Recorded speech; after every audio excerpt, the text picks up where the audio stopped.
The headcount keeps on growing. It's reached 100 million displaced people around the world last month. In Afghanistan, 6 million people have been forced to flee their homes after the Taliban took control of Kabul last year. In Ethiopia, more people fleeing the violence of the conflict in Tigray. Hundreds of millions uprooted in Yemen, ravaged by a 7-year war. In total, nearly 90 million people were forcibly displaced around the world in 2021.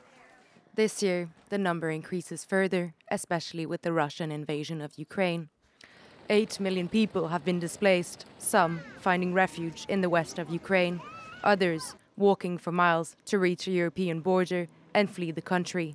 In particular, we had a whole bunch of unresolved crises that account for a lot of the displacement that we continue to report.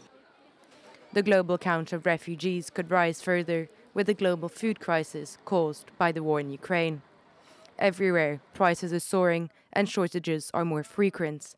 Grain, in particular, is becoming a rare and pricey commodity, making millions more vulnerable to food insecurity.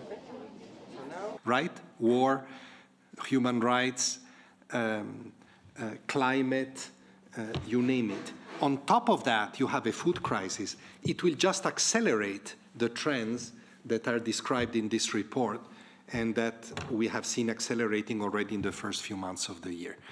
In the wake of a continued refugee crisis, the UN also denounces the unequal treatment and distribution of refugees among host countries.